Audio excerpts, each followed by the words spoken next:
गुर ज्ञान अंजन सच नेत्री पाइया, अंतर चानण अज्ञान अंधेर गवाइया। ज्योति ज्योत मिली मन मानिया, हरदर शोभा पावनिया। गुरु अमरदास जी समझाते हैं, जब हम गुरुमुख की बताई हुई युक्ति के अनुसार आँखों में शब्द रूपी सुरमा डालते हैं तो अज्ञानता का अंधेरा हमारे रास्ते से दूर हो जाता है तथा परमात्मा का नूर और प्रकाश नजर आना शुरू हो जाता है। हिंदुस्तान में यह आम रिवाज है कि किसी को दिखाई कम देता है तो उसे सुरमे का प्रयोग करने की सलाह दी जाती है। आम धारणा है कि सुरमा डालने से नज़र ठीक हो जाती है और अच्छी तरह दिखाई देना शुरू हो जाता है। गुरु अमरदास जी यह मिसाल देकर समझाते हैं कि हम दुनिया के जीव आँखों के होते हुए भी अंधे बने हुए हैं। हमें अपने अंदर की कुछ ही नज़र नहीं आता। जब हम शब्द रूपी सुरमे का प्रयोग करते हैं, यानी अपने ख्याल को अंदर समेटकर शब्द के साथ जोड़ते हैं, तो हमारा अज्ञानता का अंधेरा दूर हो जाता है और हमें अपने अंदर प्रकाश दिखाई देने लगता है, जिसे देखकर हमारा मन मान जाता है, यानी वश में आ जाता है। फिर यह मन जो इंद्रियों के भोगों का गुलाम बना बैठा है, उस प्रकाश में लीन हो जाता है और शब्द की आवाज़ को सुनकर और पकड़कर अपने असली ठिकाने त्रिकुटी में पहुंच जाता है। तब कहीं हमारी आत्मा मन के पंजे से आज़ाद होकर परमात्मा में लीन होती है, यानी हमारी ज्योति यानी आत्मा उस परम ज्योति परमात्मा में मिलती है और हमारी आत्मा मालिक की दरगाह में जाकर असली इज्जत और शोभा प्राप्त करती है। हजरत ईसा भी बाइबल में कहते हैं, मैं इस जगत में न्याय के लिए आया हूँ ताकि जो नहीं देखते वे देखें और जो देखते हैं वे अंधे हो जाए।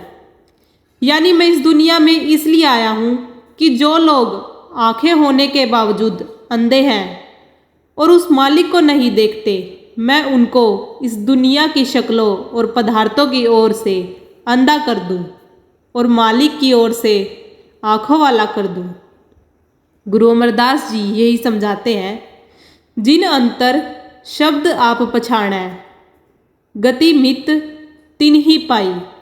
जो अंदर उस शब्द को पकड़कर अपने आप को पहचानने के काबिल बनते हैं, असली गति और मालिक से मिलने का सौभाग्य उन्हीं को प्राप्त होता है।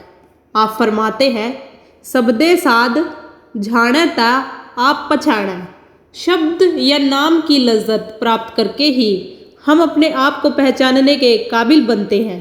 हम अपने आप को तब पहचानते हैं जब हमारी आत्मा के ऊपर से सब गंदे गंदे गिलाफ उतर जाते हैं। इसलिए महात्मा हमें मुक्ति प्राप्त करने का सिर्फ यही साधन समझाते हैं कि हम अपने ख्याल को अंदर शब्द या नाम के साथ जोड़ें। गुरु नानक साहिब एक और स्थान पर फरमाते हैं, शब्द मरे सो मर रहे, फिर मरे न दूजी बार। स्वामी जी महाराज समझाते हैं, नाम के रंग में रंग जा, मिले तो ही धाम निज अपना। ग्रंथ पोथियों वेद शास्त्रों में महात्मा उस नाम या शब्द की महिमा लिखते हैं। उनको पढ़ने में हमें समझ आ जाती है कि हमें नाम की कमाई क्यों करनी है और किस तरह करनी है। लेकिन ग्रंथ पोथियों में वह नाम नहीं है, सिर्फ नाम की महिमा है और उसको हासिल करने का तरीका है। उनके पढ़ने में मुक्ति नहीं है, जो पढ़ते हैं उस पर अमल करने में मुक्ति है। जिस तरह डॉक्टर की किताबों में नुस्खे या बीमारियों का इलाज करने के तरीके लिखे हुए हैं, लेकिन किताबों में दवाइयाँ नहीं हैं। कोई बीमार सारा दिन डॉक्टरी की किताब पढ़ने से तंदुरुस्त नहीं हो सकता, बल्कि जो कुछ उस किताब में लिखा है उसके मुताबिक दवा का इस्तेमाल करके ही ठीक हो सकता है। दवा अपने आप में कोई और चीज़ है और किताबों में दवा का जिक्र कुछ और है। इस प्रकार अगर कोई सारा दिन खाना बनाने की किताब पढ़ता रहे जिसमें तरह तरह के पकवान बनाने के तरीके लिखे हुए हैं। तो उनको पढ़ने से न तो खाने का स्वाद आ सकता है, न पेट ही भर सकता है।